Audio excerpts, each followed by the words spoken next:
पति ने ही बच्चा समझ 13 साल के देवर से कराया हलाला।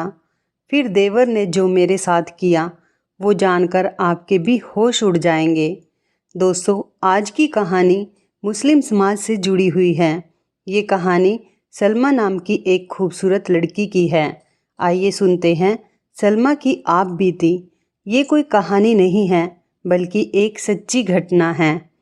रात को शौहर से झगड़ा हुआ और शौहर ने गुस्से में तलाक दे दिया। सुबह माफ़ी मांगी लेकिन मुझे मौलवी साहब के पास ले जाया गया। मौलवी साहब ने कहा हलाला करवाना ज़रूरी है। घर में छोटा देवर था, उससे मेरा निकाह करवा दिया गया। मैं कमरे में बैठी देवर का इंतज़ार कर रही थी कि बच्चा है, लेकिन जैसे ही देवर कमरे में आया उसने आते ही मेरे साथ, मेरा नाम सलमा है और मैं बहुत ज़्यादा खूबसूरत थी। और जब मेरे माँ बाप ने मेरे लिए रिश्ता तलाश करना शुरू किया तो उन्होंने यह बिल्कुल नहीं देखा कि मेरे लिए कोई खूबसूरत लड़का तलाश करे, बल्कि उन्होंने यह देखा कि अमीर लोग हो और मेरे लिए एक सलीम नाम के लड़के को पसंद कर लिया। वैसे तो उसे लड़का कहना भी नहीं चाहिए क्योंकि उसकी उम्र 32 साल थी और मेरी उम्र 20 साल। पर उनका घर काफ़ी बड़ा था और उनके घर में माँ और सिर्फ एक छोटा भाई था जिसकी उम्र मुझसे भी छोटी थी। ये लोग बहुत ही शरीफ और अच्छे थे। जब मेरे अब्बू ने उनके बारे में पता करवाया तो सबने यही कहा कि बहुत अच्छे लोग हैं, ना ही किसी से झगड़ा और ना ही किसी से लड़ाई, ना किसी से लेना और ना किसी से देना। अच्छे तरीके से मोहल्ले में रहते हैं। उनके बाप दादा भी यहीं रहते थे। मेरे अब्बू इसी बात पर खुश हो गए कि अच्छे लोग हैं। मेरा रिश्ता करवा दिया। मुझसे एक दफ़ा पूछा, लेकिन मैं क्या कर सकती थी क्योंकि मैं तो किसी और को भी पसंद नहीं करती थी। शादी वाले दिन ही मेरे शौहर ने मुझे बुरा भला कहना शुरू कर दिया कि मेरे घर वालों का ख्याल रखना और मेरा छोटा भाई मेरे लिए औलाद जैसा है। वो मेरे से काफ़ी छोटा है। मैंने उसे बाप की तरह पाला है क्योंकि जब वह 2 साल का था तो मेरे वालिद साहब इस दुनिया से चले गए थे, इसलिए तुम्हें उसका बहुत ज़्यादा ख्याल रखना है। मेरे देवर की उम्र 15 साल थी और वो वाकई बहुत मासूम था। उसकी उम्र 15 साल ज़रूर थी लेकिन उसकी अक्ल 8 साल के बच्चे जैसी थी। वह मेरे आने से बहुत ज़्यादा खुश था। कहता कि भाभी आप बहुत ज़्यादा प्यारी हैं। मुझे तो पता ही नहीं था कि मेरी भाभी बहुत ज़्यादा प्यारी होंगी। वो मेरे लिए अक्सर अपने स्कूल से चीज़ें लेकर आया करता था। मुझे मोबाइल में बहुत चीज़ें दिखाता और मेरे साथ मजाक भी किया करता था। वह बिल्कुल मेरे भाई जैसा था। उसका नाम साहिल था। कभी मैं देखती तो वह छोटे बच्चों की तरह आइसक्रीम खा रहा होता तो कभी गेम खेल रहा होता। जब बाहर आइसक्रीम वाले की आवाज़ आती तो बाहर भाग जाता। मुझसे पूछता कि आपके पास पैसे हैं, तो मैं भी उसे पैसे दे दिया करती। मेरा शौहर मुझे खर्च देता था। मेरे लिए हर महीने 4 जोड़े कपड़े बनवाता था। मेरी ज़िंदगी अच्छी चल रही थी, लेकिन मेरे शौहर के अंदर मेरे एहसास की कमी होने लगी क्योंकि जब हम शादी में जाते हैं तो लोग कहते हैं कि कितनी प्यारी बीवी मिली है तुम्हें। वाह, तुम्हारी तो किस्मत बहुत अच्छी है। कहीं तुम परिंदों को पानी तो नहीं पिलाते थे जो तुम्हें इतनी खूबसूरत बीवी मिल गई। मेरे शौहर के एक दोस्त ने तो मजाक में यह भी कह दिया कि लंगूर के हाथ में अंगूर आ गया। मेरे शौहर उस टाइम तो मुस्कुरा दिए, लेकिन बाद में उसका मूड खराब हो गया। इसके बाद मुझे मेरे शौहर ने कहना शुरू कर दिया कि तुम ज़्यादा तैयार होकर मत जाया करो। तुम्हें ज़्यादा तैयार होने की ज़रूरत नहीं है। तुम बगैर मेकअप के ही अच्छी लगती हो। लेकिन मैं बिना तैयार हुए उससे ज़्यादा खूबसूरत लगती थी। एक दफ़ा बिना मेकअप के गई, तब भी लोगों ने मेरी बहुत ज़्यादा तारीफ़ की। उस रात मेरा शौहर मुझसे झगड़ने लगा। एक दिन मैं सुबह उठी तो मेरी सास ने कहा कि बेटा बाहर दूध वाला आया है, दूध ले लो। जब मैं दूध ले रही थी तो मेरा शौहर अचानक से वहाँ आया और मुझे बाजू से पकड़कर अंदर घसीट लिया। दूध भी मेरे हाथ से गिर गया। मेरी सास ने यह मंजर देखा तो कहा क्या हो गया है? मैंने भेजा था उसे, दूध लेने के लिए, तो उसने कहा, आपने क्यों भेजा इतनी प्यारी लड़की को? सुबह सुबह बाहर दूध वालों की नीयत खराब होती है। सुबह सुबह औरतों के घर जाकर उनसे बातें करते हैं, और तुम वहाँ पर क्या करने गई थी? अपना आप दिखा रही थी उसको। मैं हैरान रह गई कि ऐसी तो कोई बात नहीं है, और मैं तो दुपट्टा करके गई थी। तो मेरे शोहर ने कहा कि आज से तुम बुर्का पहनोगी। मेरी सास ने कहा कि हमारे ख़ानदान में पहले किसी ने बुर्का नहीं पहना, जो इसको बुर्का पहनाओगे। ठीक है, वह हिजाब करती है, बस इतना ही काफ़ी है। लेकिन मेरे शोहर ने कहा कि नहीं, यह पूरा बंद बुर्का पहनेगी तभी बाहर निकलेगी। पर्दा करना अच्छी बात होती है, लेकिन जब पर्दे को आपके गले का फंदा बना दिया जाए तो फिर वो अच्छा नहीं लगता। मेरे शोहर ने मुझे आहिस्ता आहिस्ता डांटना और गुस्सा करना शुरू कर दिया था। और एक दिन ऐसा हुआ कि मेरी सास ने कहा कि मैं उम्रा करने के लिए जा रही हूँ। बस सोचा था कि बड़े बेटे की शादी करूँगी तो उसके बाद उम्रा के लिए जाऊँगी। छोटा बेटा तो अभी बहुत ज़्यादा छोटा है, इसकी शादी में तो अभी टाइम है। मैंने अपनी सास को विदा कर दिया। मेरे शोहर ने कहा कि तैयार हो जाओ, शाम को ऑफिस की पार्टी में जाना है। सब लोग अपनी बीवियों को लेकर आ रहे हैं। मैं थोड़ा बहुत तैयार हो गई, लेकिन जब पार्टी में गई तो सबकी नज़र मुझ पर ही थी। यहाँ तक कि मेरे शोहर के बॉस ने भी मेरी तारीफ़ की। मेरे शोहर को बड़ा ही गुस्सा आ रहा था। जब घर आई तो मेरे शोहर ने कहा कि मेरा बॉस किसी की भी तारीफ़ नहीं करता, उसके आगे अपना सिर काट कर भी रख दो तब भी नहीं। और तुम्हारे पीछे कैसे घूम रहा था, आगे पीछे हो रहा था, बड़ी तारीफ़ें कर रहा था तुम्हारी। मैंने कहा कि इसमें क्या बुरी बात है। मेरे शोहर ने डांटना शुरू कर दिया।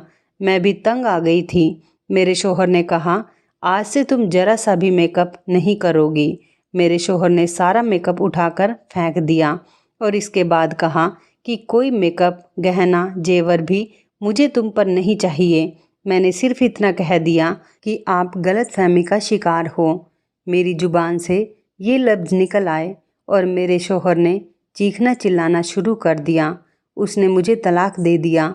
अपने शोहर के मुंह से 3 दफ़ा तलाक सुनकर मैं हैरान रह गई और ज़मीन पर बैठ गई, और फिर मैं बेहोश हो गई। होश आया तो मेरा शोहर मेरे करीब बैठा था। मैंने कहा कि दूर रहिए, आप मुझे तलाक दे चुके हैं। मैं बुरी तरह रोने लगी तो मेरे शोहर ने कहा कि नहीं, ऐसे तलाक नहीं होता, हमारा तलाक नहीं हुआ है। लेकिन मैं मुतमईन नहीं थी। सुबह हम लोग मौलवी साहब के पास गए तो उन्होंने कहा कि तलाक हो गया है, क्योंकि तुमने 3 दफ़ा कहा और औरत ने सुन लिया।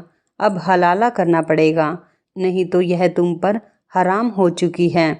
मैंने कहा कि कोई हलाला नहीं करना, मैं अपने घर जाऊंगी। मेरा शोहर मेरे कदमों में बैठ गया और माफ़ी मांगने लगा कि मुझसे गलती हो गई, मुझको माफ़ कर दो, मैं तुम्हारे बगैर नहीं रह सकता। अभी तो हमारी शादी को 1 साल भी नहीं हुआ। मैंने कहा कि यह सब तो आपको पहले सोचना चाहिए था ना। मेरा शोहर बार बार मुझसे गुजारिश करने लगा कि मुझे माफ़ कर दो, तुम्हारा कोई कसूर नहीं था, तुमने कोई बेवफाई नहीं की थी और बद किरदार भी नहीं थी। मैं गुस्से में था और मेरा गुस्सा तुम पर निकल गया। मैं क्या करूं? मर्द से भी तो गलती हो सकती है ना। जब हम लोग वापस आए तो मेरी आंखों में आंसू थे। मेरे देवर ने देख लिया। मैं एक कमरे में आ गई। मैंने अपने शोहर से कहा कि अब आप इस कमरे में नहीं आ सकते, मैं जा रही हूँ, और मैं अपना सामान पैक करने लगी।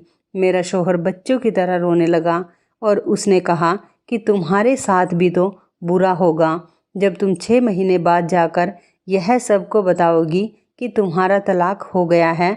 तो क्या तुम्हारे घर वाले तुम्हें घर में बिठा लेंगे? क्या तुम्हारी फिर से शादी नहीं करेंगे? तुम्हें दोबारा फिर से किसी से तो शादी करनी होगी ना, तो तुम मुझसे दोबारा शादी क्यों नहीं कर सकती? मैं अपने शोहर से बहुत ज़्यादा मोहब्बत करती थी। मैंने कहा कि मैं यह सब नहीं कर सकती। यह सज़ा आप मर्दों को दी गई है, लेकिन दरअसल यह औरतों के लिए भी सज़ा ही है। इसमें मेरा क्या कसूर है?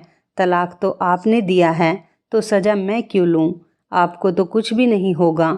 और मेरे शौहर ने तो मेरा पीछा ही नहीं छोड़ा, बार बार मुझसे गुजारिश करता रहा। फिर मैंने कहा कि हलाला किसके साथ करवाएंगे, कौन है हलाला करने के लिए। तो अचानक से कमरे के दरवाजे पर दस्तक हुई और मेरा देवर अंदर आया। उसने कहा कि भाभी को क्या हुआ, रो क्यों रही हैं? मैंने उन्हें रोता हुआ देखा। और आप लोग लड़ाई झगड़ा क्यों कर रहे हैं? मेरे शौहर ने देवर को समझा बुझाकर बाहर भेज दिया और खामोश हो गया। और इसके बाद कहा, अपने भाई के साथ तुम्हारा हलाला करवा लूँगा। वैसे भी बच्चा है, उसे इन सब चीज़ों की समझ नहीं है। मुझे नहीं पता था कि यह सब क्या हो रहा है। मुझे यह भी नहीं पता था कि हलाला किस तरह होता है। मेरी ज़िंदगी मेरे शौहर के हाथों खिलौना बन चुकी थी। वह जो चाह रहा था वह मेरे साथ करता जा रहा था। मेरी सास घर पर नहीं थी। मेरे शौहर ने कहा कि यह बात किसी को भी पता नहीं चलनी चाहिए, ना ही तुम्हारे घर वालों को और ना ही मेरी मम्मी को। मम्मी को अभी उधर कुछ और दिन रहना है, क्योंकि वहाँ हमारे कुछ रिश्तेदार भी रहते हैं। मम्मी के आने तक यहाँ सब कुछ ठीक हो जाएगा। कुछ दिन यूं ही गुजर गए और फिर मेरे शौहर ने आखिर मुझे मना ही लिया, क्योंकि यह मामला सिर्फ मेरा नहीं था, मेरे माँ बाप की इज्जत का भी था। मेरे पीछे 4 बहनें बैठी थी। अगर मैं भी चली जाती तो लोग मेरी बहनों के रिश्ते भी नहीं लाते कि बड़ी बहन 6 महीने बाद तलाक लेकर वापस आ गई है। कहते हुए अफसोस होता है, लेकिन अगर औरत विधवा हो जाए तो यह समाज उसे इतना बुरा भला नहीं कहता। लेकिन अगर औरत को तलाक हो जाए तो फिर समाज यही कहता है कि औरत ने कोई बात की होगी, जुबान चलाई होगी, बात नहीं मानी होगी, वरना मर्द क्यों तलाक देगा। जबकि मेरे शौहर ने मुझे जो तलाक दिया था सिर्फ अपने एहसास एक कम तरी के लिए दिया था। मैंने अपने शौहर को सुबह कह दिया कि मैं हलाला करने के लिए तैयार हूँ। सारी रात मैं सोच रही थी कि घर की बात घर में ही रह जाएगी। वैसे भी कोई किसी को खुशी खुशी तलाक नहीं देता। गुस्सा या कोई परेशानी होती है तभी इस तरह का काम करता है।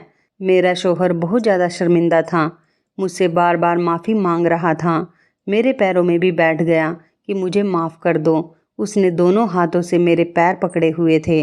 मैंने उसे माफ़ कर दिया और कहा कि ठीक है, मैं तुम्हारी बात को मान लेती हूँ, सिर्फ इसलिए कि मेरे माँ बाप और मेरी बहनों की भी इज्जत का सवाल है।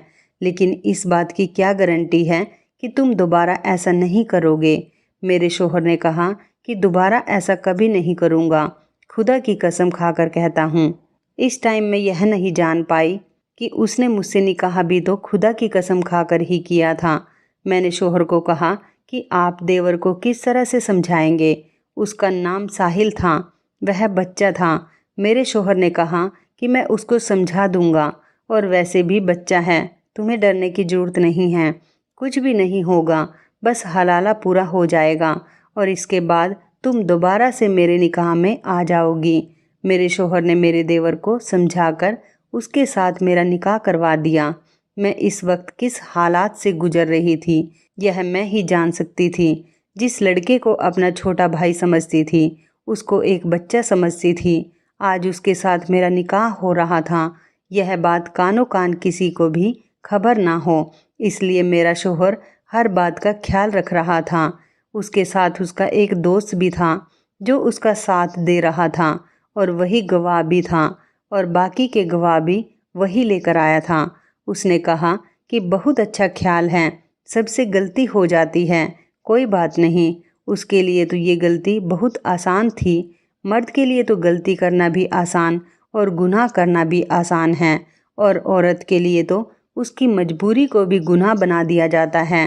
मेरे देवर के साथ मेरा निकाह हो गया और रात को मैं अपने कमरे में बैठी थी। जब मेरा देवर कमरे में आया, मेरे शौहर ने पहले ही मुझे कह दिया था कि डरने की ज़रूरत नहीं है, उसे कुछ भी नहीं पता। मैंने उसे थोड़ा बहुत समझा दिया है, लेकिन तुम बिल्कुल भी परेशान मत होना। मेरे दिल में भी ऐसी कोई बात नहीं थी। जब वह कमरे में आया तो मैंने उससे कहा कि तुम चुपचाप सो जाओ, मुझे भी नींद आ रही है। वह आकर उस जगह पर बैठ गया जहाँ पर मेरा शौहर सोया करता था। मैं बेड पर एक दूसरे किनारे पर बैठी थी। मुझे नींद कहाँ आ रही थी, लेकिन थोड़ी देर के बाद इस कमरे में कुछ ऐसा हुआ कि मैं हैरान और परेशान रह गई। मेरे देवर ने मेरा हाथ पकड़ा तो मैंने कहा कि ये क्या बदतमीजी है।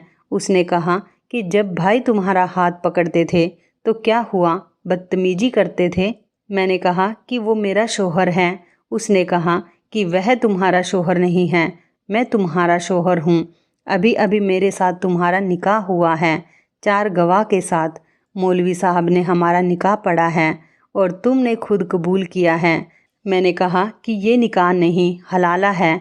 तो उसने कहा कि मेरे लिए तो यह निकाह है और मुझे छोटा बच्चा नहीं समझना। मैंने अपने शौहर को आवाज़ देने के लिए मुंह खोला तो मेरे देवर ने चुप करा दिया। उसने कहा कि अगर तुम्हारी आवाज़ यहाँ से बाहर निकली तो तुम्हें जान से मार डालूँगा। मेरी गलती थी जो मैंने उसे बच्चा समझा। जिसका भाई इस तरह का था वह खुद कैसे मासूम हो सकता था, जिसने अपनी बीवी को छोटी सी बात पर तलाक दे दिया और फिर उसका हलाला अपने ही भाई के साथ करवा रहा था, वह भी बिना इजाज़त पूरी किए। ऐसा शख्स भी अपने भाई को क्या सिखाएगा। सुबह हुई तो मैं बिल्कुल चुपचाप थी, पत्थर की मूरत की तरह बैठी थी। अपने शौहर को सब कुछ बता दिया था। उसने कहा कि मैं उसकी जान ले लूँगा। मैंने कहा कि उसकी जान क्यों लेते हो, अपने आप की जान ले लो और उससे पहले मुझे भी मार डालो, क्योंकि यह सब तुम्हारी ही वजह से हुआ है। मेरा शौहर भी बेबस हो गया। उसने कहा कि बस अब मैं उससे कहता हूँ कि वह तुम्हें तलाक दे दे, पर मेरे देवर ने तलाक देने से इनकार कर दिया। मेरा शौहर उसे मारने के लिए आगे बढ़ा तो उसने भी मारने की कोशिश की। बहुत बड़ा तमाशा बन गया। मेरी सास अचानक से आ गई, जो हमें हैरान करने के लिए जल्दी आ गई थी, लेकिन अपने दोनों बेटों को मेरे लिए लड़ता देखकर हैरान रह गई। यह बात मेरी सास को भी पता चल गई थी और मेरे घर वालों के सामने भी सारी बात आ गई थी कि यह सब कुछ हुआ है।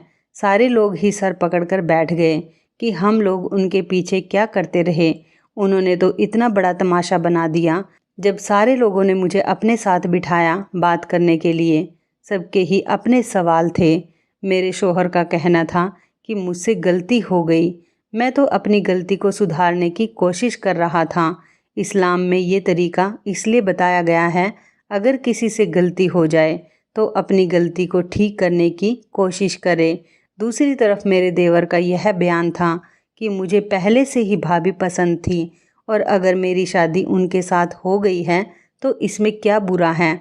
मैं तलाक देना नहीं चाहता, मुझे तलाक नहीं देना। सबने कहा कि तुम्हारी उम्र छोटी है, तुम्हारी भाभी तुमसे 12-13 साल बड़ी है। तो मेरे देवर ने कहा कि मेरा भाई भी तो भाभी से 12-13 साल बड़ा है। सब मेरी सास को कहने लगे कि आपने बेजोड़ शादी क्यों की, आपकी वजह से ये आज इस मुकाम पर पहुंच गए हैं। मेरे माँ बाप भी परेशान थे, वह क्या कर सकते थे। मुझसे पूछा गया कि मैं क्या चाहती हूँ, तो मैंने कहा कि बस मुझे दोनों से ही निजात दिलवा दीजिए और मैं अपनी ज़िंदगी अपने तरीके से जीना चाहती हूँ, गुजारना चाहती हूँ। मेरी बात पर तो किसी ने बोला तक भी नहीं, लेकिन फिर अम्मी ने देवर को समझाया कि तुम अभी छोटे हो, तुम्हारे पढ़ाई के दिन हैं, स्कूल से अभी तुम निकले नहीं हो और अपने भाई की बीवी के साथ में शादी करनी है। निकाह कर लिया। जब तुमने कहा था कि तुम्हें तलाक देना है तो फिर तुम्हें तलाक देना था, लेकिन तुमने अपने दिमाग में ही प्लान बना लिया कि मैं तलाक नहीं दूंगा। तो यह तो एक बहुत बड़ा धोखा है, तुम अपनी बात से मुकर रहे हो। सबने मेरे देवर के खिलाफ बातें की और उन्हें मजबूर कर दिया। उसने मुझे तलाक दे दिया और मैं इद्दत पूरी करने के लिए अपने घर चली गई। कम से कम मुझे इस तरह की इद्दत तो पूरी करने देते। इस दौरान मैं यह फैसला कर चुकी थी कि मैं अपने शौहर के पास वापस नहीं जाऊंगी और अकेले ही रहूंगी। लेकिन यह तो सिर्फ फिल्म और सीरियल में ही होता है कि औरत अकेली रहती है और फिर कहती है कि मैं एक कामयाब औरत हूँ और मेरे पास सब कुछ है। मेरे घर वाले ही मेरे खिलाफ हो गए। उन्होंने कहा कि हम तुम्हें घर नहीं बिठा सकते, हमको फिर से तुम्हारी शादी किसी के साथ करनी है। तो फिर तुम अपने पहले वाले शौहर के साथ चली जाओ। वह भी तुम्हें अपनाना चाहता है और तुम्हारे लिए मरा जा रहा है। मेरा शौहर मेरे लिए मरा जा रहा था। उसने कहा कि मैं बदल गया हूँ, मैं तुम्हारा बहुत ख्याल रखूँगा। लेकिन मैं फिर भी वापस नहीं जाना चाहती थी। लेकिन मेरे माँ बाप ने मुझे ज़बरदस्ती घर से बाहर निकाला। उन्होंने कहा कि हम तुम्हें घर में नहीं रख सकते, तुम हमें अपना ऑप्शन ना समझो, तुम्हारा शौहर ही तुम्हारा ऑप्शन है। बड़ा अफसोस हुआ मुझे और इस बात पर भी यकीन हो गया कि औरतों का तो कोई घर ही नहीं होता और मर्द के बिना औरतों की कोई इज्जत नहीं होती, चाहे वह बाप हो, बेटा हो, भाई हो या फिर शौहर हो। अगर उसके साथ कोई मर्द नहीं है तो उसकी कोई इज्जत नहीं। मैंने अपने घर वालों को कुछ नहीं कहा। मैंने अपनी ज़ुबान पर ताला लगा लिया और फिर से मेरे शौहर के साथ ही मेरी शादी कर दी गई।